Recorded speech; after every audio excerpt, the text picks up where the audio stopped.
श्रीमद् भागवत गीता अध्याय 7 श्लोक नंबर 9। पुण्यो गन्धः पृथिव्यां च तेजश्चास्मि विभावसो जीवनं सर्वभूतेषु तपश्चास्मि तपस्विषु। पुण्यो गन्धः पृथिव्यां च तेजश्चास्मि विभावसो जीवनं सर्वभूतेषु तपश्चास्मि तपस्विषु। अनुवाद तात्पर्य श्रील प्रभुपाद के द्वारा। श्रील प्रभुपाद की जय। अनुवाद। मैं पृथ्वी की आद्य सुगंध और अग्नि की ऊष्मा हूँ। मैं समस्त जीवों का जीवन तथा तपस्वियों का तप हूँ। तो भगवान श्री कृष्ण हमें बता रहे हैं कि जो पृथ्वी से सुगंध आती है, खासकर जितने भी एक्चुअली सुगंध है उसका कारण भी भगवान श्री कृष्ण हैं। और ऐसे ही पृथ्वी मतलब मिट्टी का भी सुगंध आता है। जब आपका बारिश होती है, जैसे भीनी भीनी बारिश होती है और एक खुशबू सी निकलती है पृथ्वी से, मिट्टी से भी। और ऐसे ही जो भी कोई भी श्रेष्ठ चीज़ जो है उसका कारण भगवान है। जैसे अग्नि है, अग्नि का जो ऊष्मा है भगवान कहते हैं वो भी मैं हूँ। और समस्त जीवों का जो जीवन है, जिसके कारण वो चेतन है, वो कृष्ण है। कृष्ण के कारण ही सब जीव जो है चेतन अवस्था में है। और तपस्वियों का तप है भगवान। तो पुण्य का अर्थ है जिसमें विकार ना हो। अतः आद्य, इस जगत में प्रत्येक वस्तु में कोई ना कोई सुगंध तो होता है।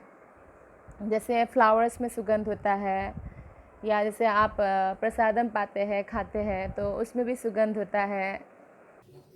कोई भी दुर्गंध जातीय चीज़ हम ग्रहण नहीं कर सकते। जैसे कई बार जैसे कुछ आपने बनाया है, थोड़ा पुराना हो गया, तो उसमें आपको स्मेल आता है, तो आप उसको ग्रहण नहीं कर सकते हैं, राइट। लेकिन अगर सुगंध है तो अच्छा है। जैसे जल जैसे फूल की सुगंध है, या जल में, पृथ्वी में अग्नि, वायु आदि का भी सुगंध है। तो ये समस्त सुगंधों का जो कारण है वो कृष्ण है। कृष्ण ही सुगंध है।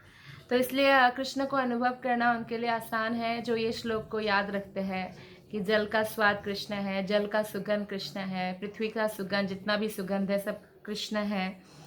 समस्त वस्तुओं में व्याप्त अदूषित भौतिक गंध, जो आद्य सुगंध है वो कृष्ण है। तो सुगंध का भी जो आद्य है, यानी आदि जो है, वो कृष्ण ही है। कृष्ण ही समस्त कारणों का कारण है। तो इसी प्रकार प्रत्येक वस्तु का एक विशिष्ट स्वाद होता है, जिसको रस कहता है, रस कहा जाता है। और इस स्वाद को रसायनों के मिश्रण द्वारा बदला जा सकता है। तो अगर हम जैसे फॉर एग्जांपल आपने जैसे आंवला खाया, आंवला का टेस्ट मीठा नहीं है, लेकिन आंवला के बाद आप पानी पीते हैं तो मीठा लगता है। तो ऐसे ही आपने रसगुल्ला खाया, उसके बाद कोई मीठी ड्रिंक पिया है तो उसको मीठा नहीं लगता है। तो इस तरह से बदला जा भी सकता है। लेकिन स्वाद विहीन चीज़ें जो है हम ग्रहण नहीं कर सकते। तो इसलिए जो भी ग्रहण करते हैं, जो हमारे जीभ को अच्छा लगता है, वो कृष्ण है।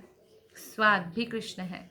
अतः प्रत्येक मूल वस्तु में कोई ना कोई गंध या स्वाद होता ही है। विभावसु, ये जो शब्द है इस श्लोक में, इसका अर्थ अग्नि है। तो अग्नि के बिना ना हम भोजन पका सकते हैं, हम एक दिन भी अग्नि के बिना जीवन कल्पना नहीं कर सकते हैं। तो ये अग्नि, बिजली, ये कृष्ण के कारण है। तो अग्नि के बिना कोई फैक्ट्री भी नहीं चल सकता है। तो ये अग्नि कृष्ण है। कृष्ण कहते हैं कि जैसे दो मुख से खासकर वो खाते हैं अग्नि। अग्नि में जब आप यज्ञ में डालते हैं ना, तो अग्नि में यज्ञ करते हैं ना, अग्नि जलाकर, तो ये यज्ञ अग्नि के मुख से कृष्ण खाते हैं।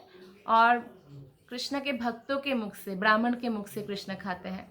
लेकिन भगवान कहते हैं कि अग्नि से खाने से ज़्यादा आनंद मुझे आता है जब मैं ब्राह्मण के मुख से खाता हूँ। तो जैसे कि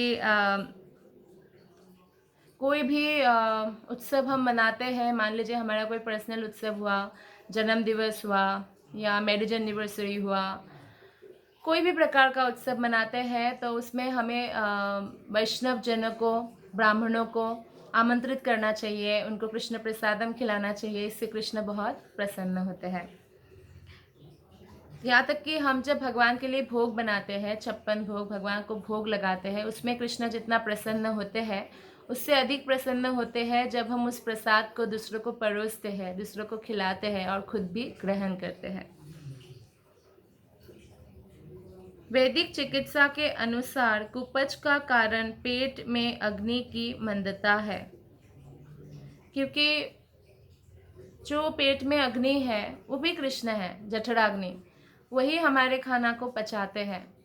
लेकिन हमारा जो पाचन शक्ति है वो अगर दुर्बल है, यानी वो अग्नि मंद मंद जल रही है, ये वैदिक चिकित्सा के अनुसार भी कहा गया है। तो कृष्ण भावनामृत में हम इस बात से अवगत होते हैं कि पृथ्वी, जल, अग्नि, वायु तथा प्रत्येक सक्रिय तत्व, सारे रसायन तथा सारे भौतिक तत्व कृष्ण के ही कारण हैं। भौतिक हो, आध्यात्मिक हो, हर वस्तु का कारण भगवान स्वयं कृष्ण है।